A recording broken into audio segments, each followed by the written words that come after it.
애국 기업 소개해 드리는데요. 이번엔 대리운전입니다. 50 대리운전 앱을 설치하십시오. 플레이스토어에 50 대리운전 검색하세요. 10,000원이 바로 적립됩니다. 이용하실 때마다 10% 적립되고요. 추천할 때마다 2,000원 적립됩니다. 지금 설치하면 바로 10,000원이 적립되는 겁니다. 애국 기업이니까요. 네, 영화 건국전쟁 돌풍이 심상치 않습니다. 이 영화를 만드신 김덕영 감독 연결해서 알아봅니다. 안녕하세요, 감독님. 네, 안녕하세요, 박사님. 아, 요즘 기분 좋으시겠네요. 네, 정말 반가운 현상입니다. 정말 오래간만에. 우리 김덕영 감독님 우리 스튜디오에 그 개봉하기 전에 나와서 방송할 때는 네네. 이렇게 돌풍 될 거라고는 예상 못 하셨죠? 어떻게 보십니까? 네, 저도 못했죠, 사실은. 근데 그때 이봉규 TV에서 방송 여기 하셨을 때는 이제 약간 그 뭐라 그럴까 수험생 입장에서 네. 긴장하는 마음으로 네네. 이제 오픈하기 전에 이제 그러셨는데 지금의 반응 어떻게 보고 있습니까? 아니, 먼저 그때 그 개봉 전에 어쨌든 박사님께서 이봉규 TV에 이렇게 또 좋은 또 소개를 해주셔서 너무 감사드리고요. 덕분에 어쨌든 영화가 흥행하는데 큰 도움이 된 것 같습니다. 아니, 그 덕분 아니고요. 이 다큐멘터리 영화를 너무 잘 만드셨어요. 네, 감사합니다. 어쨌든 사실에 관한 그 힘이 지금 대한민국 곳곳에 퍼지고 있는 게 아닌가 저는 그런 생각이 들어요. 그동안 70년 동안 거짓에 짓눌렸던 그 이승만 대통령에 관한 모든 것들이 진실이 이제 드러나고 있는 그런 것들이 이제 아마도 이제 많은 관객들에게 좀 호응을 얻고 있는 이유가 아닐까 그렇게 생각합니다.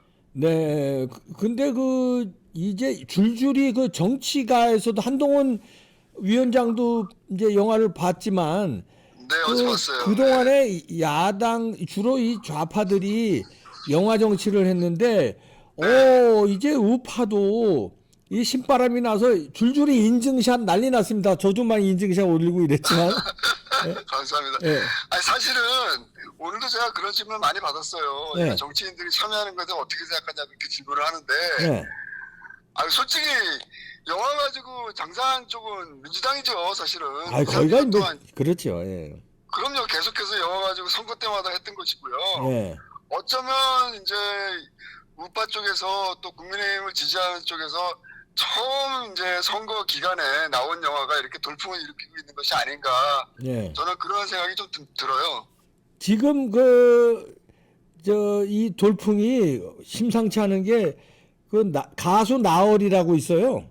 네, 저도 봤습니다, 기사에. 예, 인증샷 올렸다가 아주 좌파들한테 욕을 폭탄 테러를 맞고 있는데 욕을 바가지로 먹고 있는데 그 정도로 이제 이게 말하자면 이 영화가 굉장한 화제다. 좌파고 우파고. 그리고 네네. 네, 그렇게 볼 수 있겠네요. 이거 이런 현상 어떻게 봅니까? 항상 문화적 현상으로서 이제 영화가 등장했을 때 네. 어떤 논란과 논쟁이 있을 수 있죠. 그리고 그것이 이제 사회적으로 퍼지면서 연예인들까지 셀러브레이트까지 이제 확산되는 것은 일반적인 현상이었고요. 예. 저희 영화가 이제 그렇게까지 됐다는 것 자체는 개인적으로 굉장히 좀 기분 좋고 환영할 만한 일이라고 생각이 들고요. 네. 다만 이제 아쉬운 거는 지금 이렇게 문자 폭탄 테러라든가 이렇게 비난하고 있는 사람들이 예. 영화를 안 본 사람들이에요. 그건 확실해요. 제가 이렇게 아. 봤거든요, 오늘. 영화를 보지도 않고 그냥 무작정 그냥 비난하고 있는 거거든요. 네. 그래서 제발 이제는 좀 영화를 좀 봐주세요. 그리고 지금 극장 앞에서 같이 왔다가 네. 영화를 스크린 앞에서 못 들어가고 발걸음을 돌리거나 또 이렇게 복도에서 서성이는 사람들이 많대요. 그러게 매진이더라고요. 네. 저도 갔는데 매진이에요. 완전히 만석이던데. 박사님, 그런 뜻이 아니라 네. 극장에 들어가기가 두려운 사람들이 있어요, 지금. 이게 아. 무슨 말이냐면요. 어. 그 진실과 사실의 세계를 두려워하는 거예요. 그러니까 오랫동안 그 거짓의 이데올로기에 짓눌렸던 2, 3년 동안 살았던 이 사람들이 이 사실의 세계, 사실에 관한 영화를 보고서 자기의 오랜 믿음과 신념이 깨지는 게 두려우니까 아하. 스크린 앞에서 서성이는 거예요. 그래서 제가 이런 얘기 많이 해요, 요즘. 제발 이게 건국전쟁이 공포 영화가 아닙니다. 무서운 영화가 아니니까요. 제발 영화관에 들어가셔서 용기를 내서 돌아오십시오. 그리고 사실 처음에 사실을 확인하고 사실을 받아들인다는 게 고통스럽겠죠. 네. 그렇지만 우리가 진정 화해와 미래로 나가기 위해서는 사실에 기초한 정답을 찾아야 되는 게 저는 옳다고 생각하거든요. 그래서 네.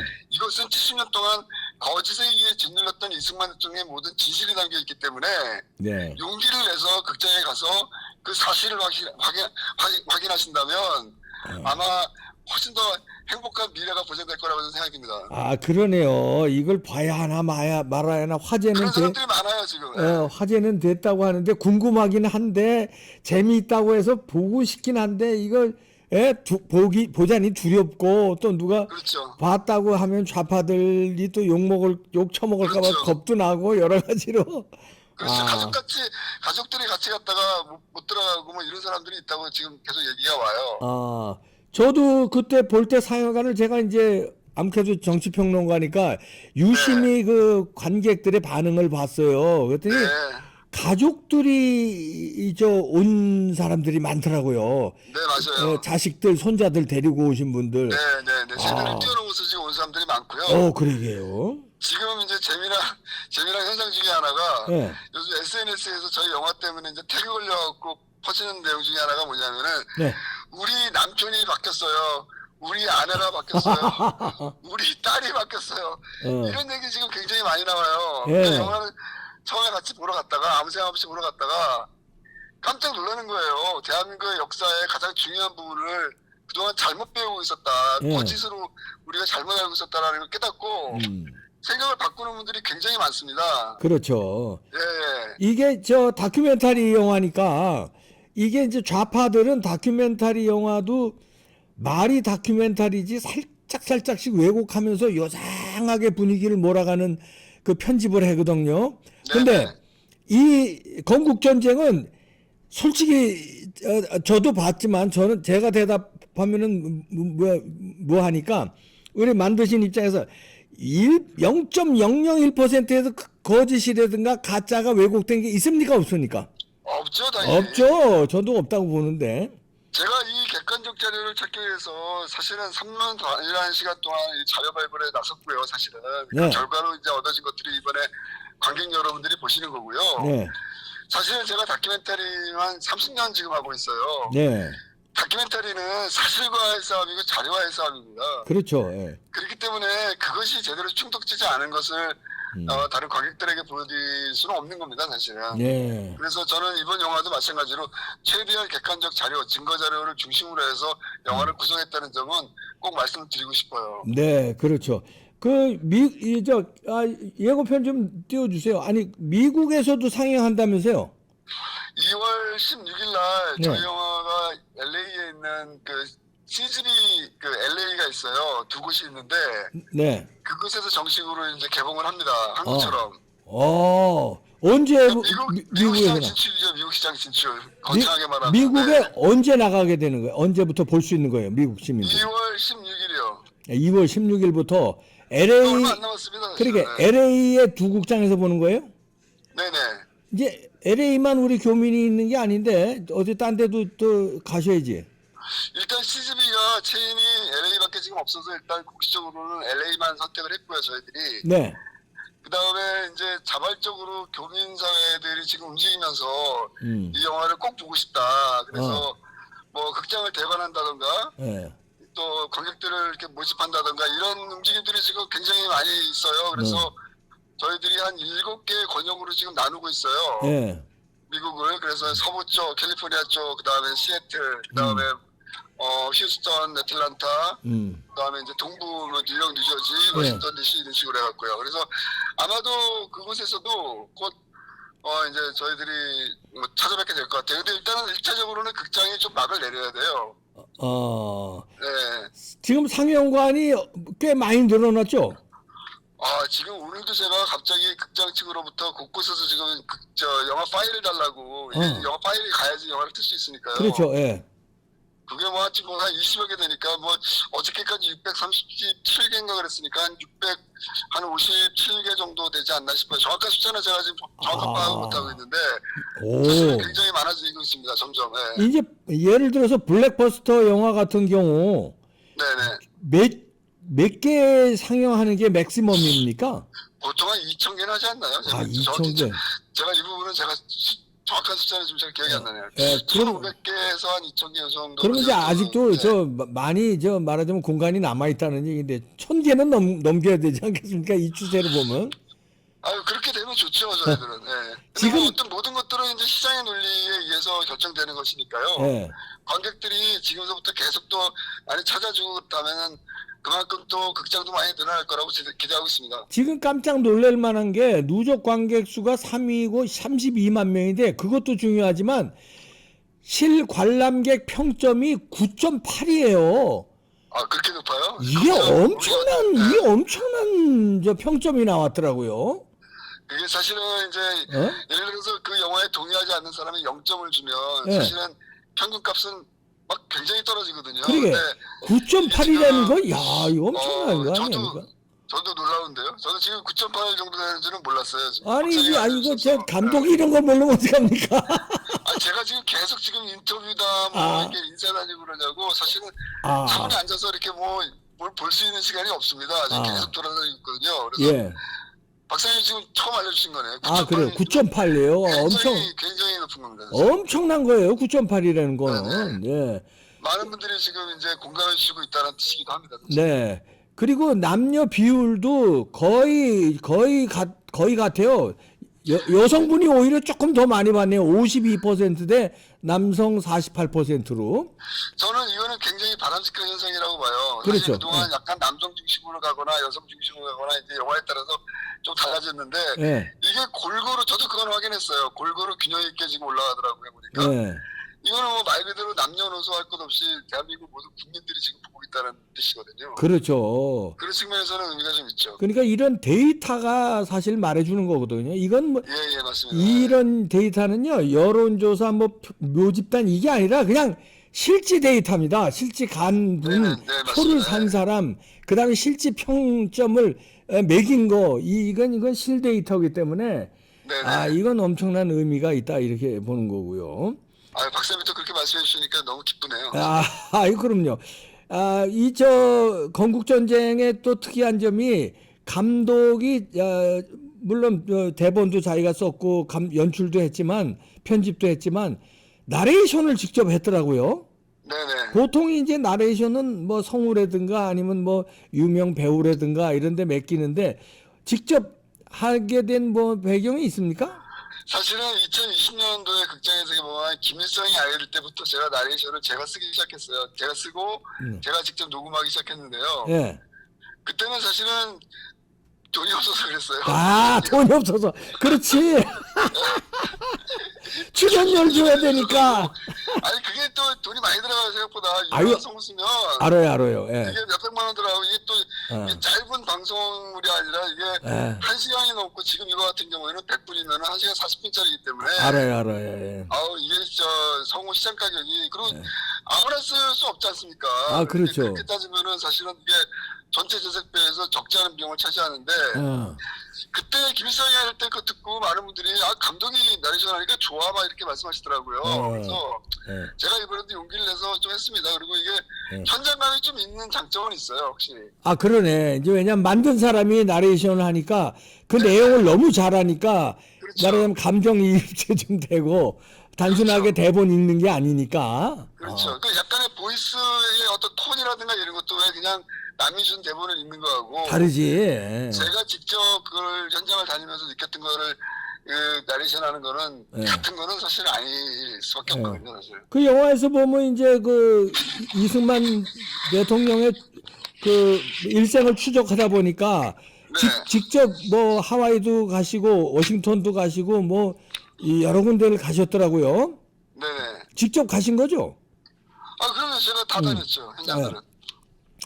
그 워싱턴에 제가 그 하도 오랫동안 안 갔는데 제가 이승만 대통령 나오신 학교를 제가 나왔잖아요. 예, 그러셨어요. 조지 워싱턴. 거기 갔을 때 느낌이 어떻던가요?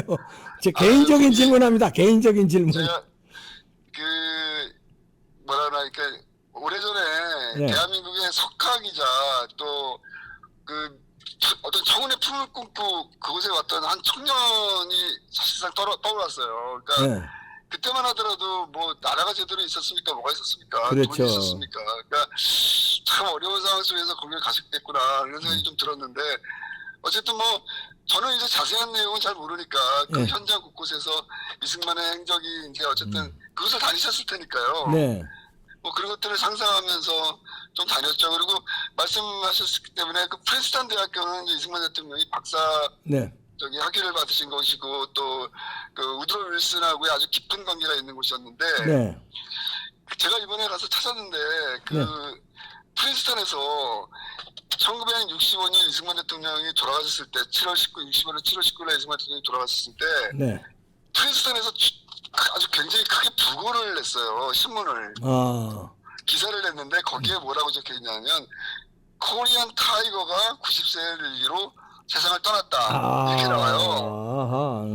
코리안 타이거라 그래갖고 저는 솔직히 그냥 뭐 이승만 대통령이 굉장히 좀 이렇게 약간 독불장군 같은 그런 또 이미지도 있고 그래서 코리안 타이거라 그랬나 했어요 처음에. 네. 나중에 알고 보니까 그 의미가 아니라 네. 프린스턴 대학교의 애니멀 마스코트, 동물 마스코트가 그 타이거예요. 타이거구나. 아하. 그래서 거기서 말하는 코리안 타이거는 아. 독불장군 이승만이 90세를 이기고 세상을 떠났다는 의미가 아니라 아. 우리의 자랑스러운 동문 이승만이 그러네. 90세를 이기고 세상을 떠났다. 우리 대학 프린스턴의 동문이 죽었다. 사망했다. 그 부고의 기사였던 거예요. 그래서 그거 생각하니까 갑자기 전율이 좀 오더라고요. 그만큼 이 미국 사람들이 이승만에 대해서 얼마나 리스펙트, 존경심을 갖고 있었는지 이게 느껴지기 때문에. 아니 그건 영화의 저 뉴욕의 카퍼레이드 장면이 아주 생생하게 인상적이던데 거기 보면 나오는 거 아닙니까 미국에서? 그 장면은 나레이션이 필요 없어요. 그럼 나레이션 필요 없지 이거. 화면만으로도 이승만 대통령이 얼마나 위대했는지 미국 사람들한테 1954년도 얘기입니다. 그러게. 대한민국이 뭐 어떻게 보면 나라도 전쟁 끝난 다음에 나라도 재정비하지 못했던 경제적으로도 세상에서 가장 빈곤한 나라의 대통령이 미국에 간 거거든요. 예. 그럼에도 불구하고 수많은 미국 사람들이 프리덤 파이터가 왔다고 그 연도에 나와서 꽃가루 그러니까. 뿌리면서 환영하고 있는 장면이에요. 야, 그건 눈물 나는 장면입니다, 진짜. 그럼요. 그러니까 그런 것들이 지난 70년 동안 대한민국 사회에서 단 한 번도 공개되지 않았다는 게 예고편 저는 다시 영상 틀어주세요. 예, 그러니까. 그게 비극이라고 저는 생각이 들어요. 예. 그 김대중의 길인지 뭐 김대중 영화를 뭐 몇 배 차이로 이겼던데. 네. 김대중 영화는 12만인가 들었던 거 예. 제가 기억하는데요. 저 시작하기 전에는 약간 긴장도 되지 않으셨어요? 김대중의 길에 질까봐? 저는 사실은 일차적인 목표가 최소한 이번 총선이 또 앞에 있으니까 예. 김대중 영화한테는 밀리지 말았으면 좋겠다는 소망이 좀 있었죠. 근데 뭐 이렇게 압도적으로 이길 거라고는 예상했습니까? 아니요, 그렇게 뭐 압도적으로 될 거라고는 예상 못했는데 어쨌든 좀 좋은 반응이 일어나고 네. 그다음에 정치권에서 이거를 저의 선거의 어떤 마케팅 포인트로 잡아서 같이 해줄 수 있다면 예. 충분히 가능성이 있다 이렇게 봤고요. 네. 그리고 지금 이 데이터가 굉장히 의미한 게 지금 문재인 대통령에 관한 영화도 있었습니다 얼마 전에. 예, 그리고 있었죠. 예. 김대중 영화 아까 말씀하셨고 그리고 가장 중요한 것 중에 하나가 뭐냐면 조국에 관한 다큐멘터리도 있었지 않습니까? 아, 그러게요. 재작년에 나왔던 조국 다큐멘터리가 32만인가 합니다. 네. 저희가 이거 아마 오늘 밤에 아, 그건 넘겨요. 예, 그건 넘기는데. 예. 그래서 이제 계속 순항되고 있는 중인 거죠, 사실은. 예. 저는 사실 근데 그 자체가 의미가 좀 있는 것 같아요. 네. 대한민국의 상징적인 인물, 정치 인물들의 다큐멘터리가 예. 압도적으로 좌표형되어 있었는데 예. 이제 정말 이승만이라는 아주 그냥 정말 어떻게 보면 불세출의 영웅이 네. 영화로 재부활하면서 지금 하나하나 지금 이겨나가고 있는 거예요. 이거는 그렇지. 굉장히 어떤 그 영화 내적인 것이 아니라 영화 내외적인 것이 아니라 네. 그밖에 어떤 정치적 어떤 국민들에게 다가오는 어떤 정서적인 것들은 임팩트가 굉장히 클 거라고 봐요. 그러니까 그러면 이펙트가 커서 총선 뭐 우파 승리를 예감하시는 건가요? 제가 뭐 이렇게 속도하긴 그렇지만 저는 예. 뭐 이 속도로 이 페이스대로 나간다면은 예. 이번에는 총선에서 이길 것이라고 확신하고 있습니다. 아, 예. 이겨야 되고요, 사실. 그럼요. 자, 이제 건국전쟁의 흥행 성공을 발판으로 삼아 또 후속타가 궁금한데요. 뭔 작업을 하실 겁니까? 저는 사실 이미 3, 4년 전부터 이 대한민국 현대사에서 네. 좀 이렇게 거짓 이데올로기가 드려져 있는 부분들을 좀 빛을 비추는, 그러니까 사실을 복원하는 작업들을 계속 준비를 해왔어요. 그리고 그동안 감춰져 있던 또는 대중들이 잘 몰랐던 굉장히 우리의 어떤 모순된 부분들을 좀 찾아내려고 하는데, 뭐 예를 들면 지금 이제 북송교포 그 북송 사건이 있어요. 제일교포 북송 사건이. 그것도 이제 1959년서부터 시작해갖고 진행됐던 것들인데요. 네. 근데 그런 작업들은 이미 일본에 있는 분들과 함께 지속적으로 작업을 해왔고요. 그리고 이번에 사실은 이승만 대통령의 이 상영회 때문에 제가 아주 우연한 기회에 제주도에서 귀인을 만났어요. 귀인을, 아주 소중한 분을. 네, 그래서 그런데요. 4.3을 어쩌면 하게 될지도 모르겠어요. 아, 지금 저도 4.3. 고민하고 있는 중인데요. 아, 4.3 좀 해주십시오. 4.3 아유, 사건의 진실성을 좀 내가 찾아내는 걸 좀 부탁드릴게요. 진짜. 예, 예. 그 4.3 좀 해주세요. 그거. 네네. 뭐 제가 할 수 있는 거란 뭐든지 다 해서 예. 어쨌든 저는 뭐 어쨌든 자료와의 싸움이 가장 중요하고요. 아, 그럼요. 그래서 예, 그 작업을 통해서 어쨌든 4.3의 진실이 예. 좀 밝혀질 수 있도록 좀 예. 노력할 생각입니다. 야, 네. 그거 좀 기대해 보고요. 마지막으로 우리 이 김도현 감독이 지금 다큐멘터리를 만드신데 만약에 이 건국전쟁을 실화, 상업영화로 만든다면 이승만 역할에 어떤 배우가 적임자일까요? 와, 그거는 진짜 갑작스럽게 확 예, 들어오시네. 확 들어가, 제가 주특기가 확 들어가는 겁니다. 예. 누가 좋을까요? 누가 제일 좋을까요? 예? 이동규 박사님? 저요? 아니, 배우 중에서 저는 이제 배우가 아니니까 연기가 저는 뭐 그렇게 연기가 되지는 않고. 뭐 잘 모르지만 네. 뭐 생각해본 적도 그렇게 없어서 갑작스럽게 이제 질문해서 뭐 네. 이정재 어떨까요? 이정재. 이정재, 젊은 시절에서 분장을 잘하니까 늙은 시절까지, 이정재 좋다. 이정재 괜찮지 않아요? 그러니까 젊은 시절 역도 해야 되니까 예를 들어서 이준세 선생이나 이순재 선생이나 최불암 선생은 늙은 시절에 이승만은 어울릴지 모르지만 네. 젊은 시절이 젊은 시절이 좀 안 되니까. 네. 이정재는 늙은 시절은 분장으로 이렇게 말해서 주름살 같은 거 이렇게 이렇게 좀 이게 그리고 원래요. 예. 젊은 사람을 나이 든 사람으로 만드는 것과 나이 많은 사람, 실제 나이 많은 사람을 젊은 사람으로 만드는 게 두 개가 있을 때 예. 젊은 사람을 나이 많은 사람처럼 분하는 게 더 쉬워요. 예. 나이 실제 많은 사람을 젊은 사람 만드는 건 정말 어렵거든요. 그렇죠. 실제 그 암살에서 이정재가 나중에 나이 많은 역으로도 마지막에 재판받는 그렇죠. 장면 나오잖아요. 네. 아하, 나오죠. 야 이정재 좋다 그래. 예, 하여튼 승승장구하게 기분 저희 시민으로서 좋고요. 예, 감사합니다. 100만 남길 것 같은데 100만 남기고선 스튜디오에 한번 나오시죠. 100만. 아유, 이병기 TV에서 많이 도와주시면 100만 넘을 것 같습니다. 100만 넘을 것 같아요. 제가 100만 넘으면 꼭 가겠습니다. 네. 오세요. 자, 다 차기작도 기대해 봅니다. 김덕영 감독이었습니다. 고맙습니다. 감사합니다. 네. 네. 이분이 그 부정선거 다큐멘터리도 만들어서 그 영화도 저희 이봉규 TV에서 상영을 했었는데요. 그것도 많이 봤죠. 그 100만 남겼는데 물론 그건 유튜브에서만 본 거고 극장에서는 안 한 거지만 극장에서도 했다. 한 군데서 했지만 지금같이 극장에서 흥행은 안 됐지만 안 보신 분들 꼭 보시기 바랍니다. 마치겠습니다.